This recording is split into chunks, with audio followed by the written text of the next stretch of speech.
Alright, in this video we're going to pick up where we left off from number 16. The one step that I forgot to note, and this is a good thing to kind of notice as well, is I'm going to go ahead and cancel out of my line tool. I'm going to say finish sketch. So you can always finish a sketch, and anytime you need to save something, you always have to finish your sketch in order to do that. Now here's the thing that'll happen, is sometimes, within time frames, you finish a sketch, you have something drawn, and then you need to get back to edit it. And this is where a lot of issues happen when someone comes up here and they say create a sketch, and they think, okay, I got to get back to sketch mode, so they're going to create a new sketch. This isn't something you don't want to do. So here's what you end up wanting to do is if you want to edit this sketch you've already previously drawn, you need to go down here to the model history tree, right click, and say edit sketch. And this will take you back into the sketch to where you drew this geometry. Otherwise, you got to kind of think of a sketch like layers of pieces of paper.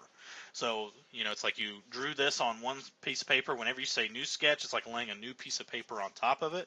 And then, you're not able to erase or modify anything you've done before. So that's kind of something that will also be, students do this a lot. So that also coordinates with number 17 on activity 133 called constraining a sketch.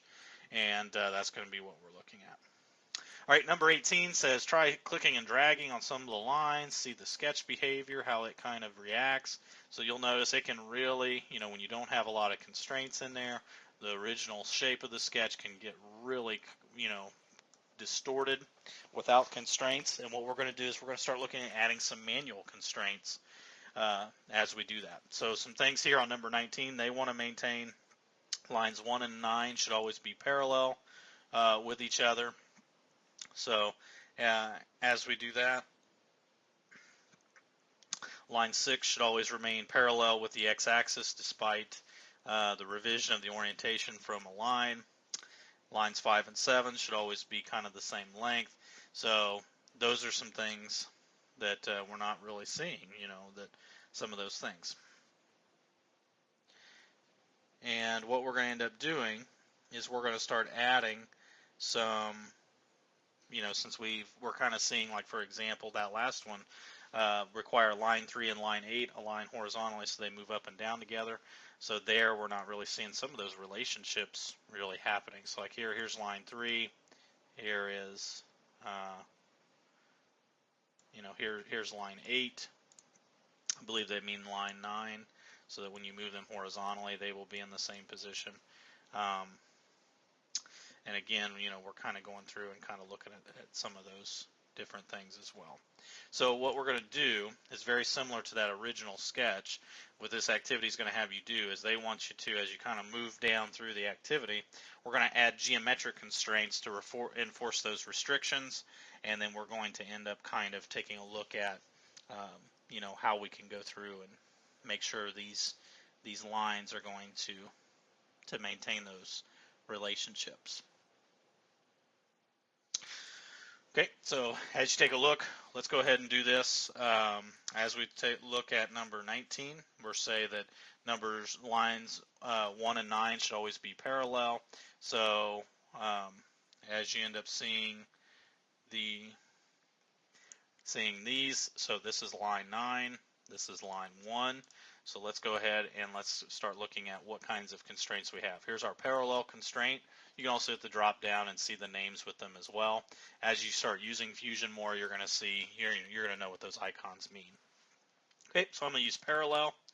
I'm going to click on line 1, and I'm going to choose line 9. Okay, some cases if a geometric constraint is not showing up, or there are other constraints that are going through and making sure the geometry is maintained that way, then you'll want to make sure that that you may get a little error message that the geometry is over constrained. So in that case, you can right click and say cancel. That little error message will go away. That just means there's enough there to make that happen. Okay, as you go along, they said line 6 should remain parallel with the x-axis. Despite that, so line 6, here was 2, 3, 4, 5, here's 6. So they want us to be, should always remain parallel. Again, we can use our parallel constraint. I can choose this top line. I can choose line 1. That will go through and enforce that parallel constraint. lines 5 and 7 should always be the same length. So 5 is this vertical line, and then this one as well. The one that we will want to go through and look at is equal. So when I click on line 5, I click on line 7, you'll see it will adjust whichever typically the first line or first option you choose is the one that kind of moves with that one. So let me go ahead and undo that constraint. Let me do equal. I'll choose 7 first and then 5. You see it adapts to whichever option you select first. All right, and then the design would require line 3 and line 8 align horizontally so they move up and down together. So again, I think this is a little bit of an error. I think they mean this line right here, which is actually line 9 in that case. So in this scenario, they say that they move horizontally up and down together. This would be something known as collinear. And when I click on this line, let me try this one more time. There, I can choose that line and I can choose this one. So a collinear constraint, when I move this up and down, notice how the lines kind of stay together. All right, so as we take a look, we're going to look at adding a few other, I would say, as we take a look, I think those are some of the relationships that are satisfied. And so that we go through and it says add for number 20, add a geometric constraint to your CAD sketch to enforce each restriction that is not satisfied. So we want to go through and add some different restrictions. So one thing here, if I kind of drag my line over like this, we can also go through and maintain, for example, a perpendicular constraint between this line and this line. That'll make sure that that one is. We're going to kind of come, and as you take a look at number 22, we're going to end up kind of taking a look at, trying to make sure that those particular lines are kind of done well. Okay, perpendicular between this line. Now here's the only issue is notice how if you mess up a constraint, I can always edit it and delete, and then maybe you want to undo, because a lot of times the movement will not go through and do that as well. All right, so here's kind of our shape here. Again, I can kind of click and drag. This is kind of what we're going for. This is what we're seeing in number 22. And what they want us to do is they want us to have some symmetry involved with this sketch without adding more to it. And what we're going to do is we're going to choose line, and we're going to choose construction. So we're going to toggle the construction line on. Now, as I hover over the top line, you're going to notice that I'm going to get a little triangle icon when I get right in the middle. And what this is this is going to end up being, you'll see that you can also do it along line 1.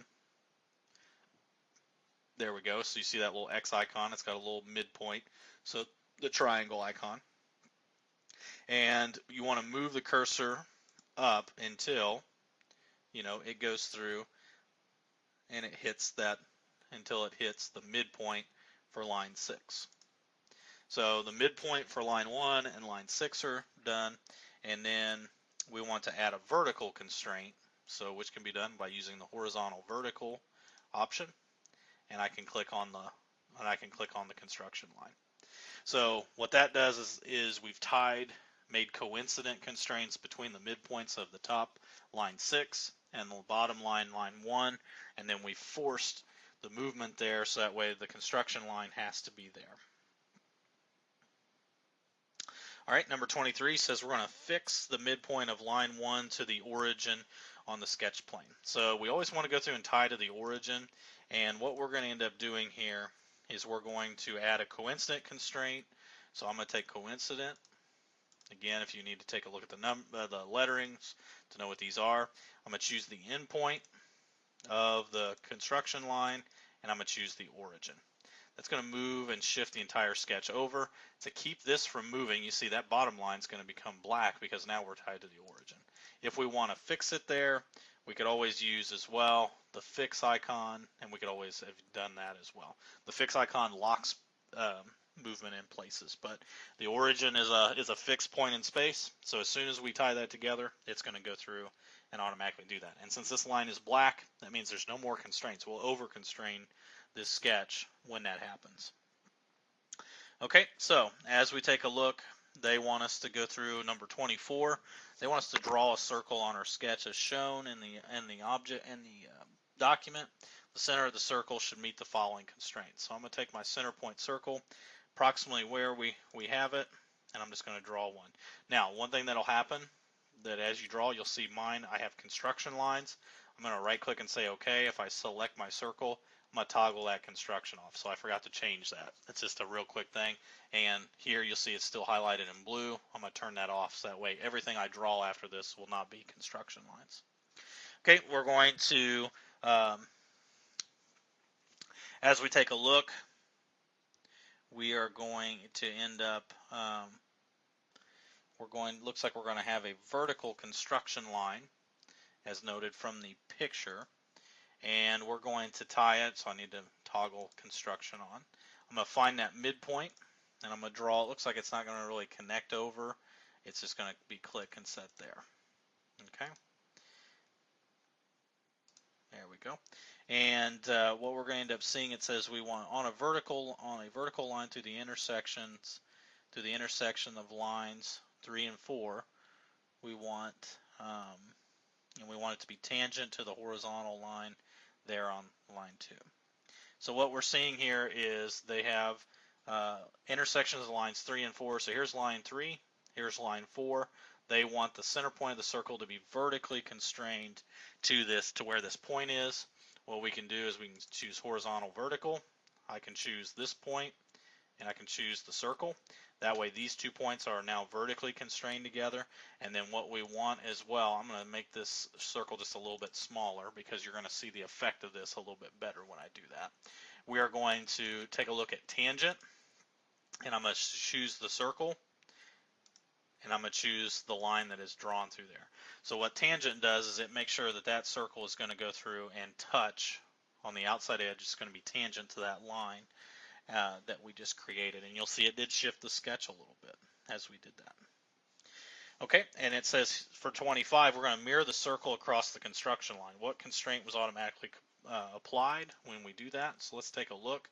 I'm going to use the mirror tool, which is under our create option, and I'm going to choose mirror. It says what objects to select. I'm going to choose the circle, and as we take a look here, I'm going to then go through and select the mirror line. So I have to choose the select to say what's the mirror line. I'm going to choose the vertical. Here's the circle that gets applied, and I'm going to say OK. And here, when you see this, you're going to end up seeing that here it asks what constraint was automatically applied between the circles when we mirrored them. So you'll see there is an icon here right next to that. When you look at this, symmetry is going to be automatically applied. So when we do that, so that means if I move this circle, which I can't really, but you can see a little bit, it kind of moves because the sketch is not really constrained, but you can see it maintains symmetry between those two as I apply it. All right, so at this point we're going to go ahead and stop. So through number 25. And the next section on the activity is called fully constraining a sketch, and then we'll go through and look at adding some of those different sketch constraints, dimensional constraints, to finish out the activity.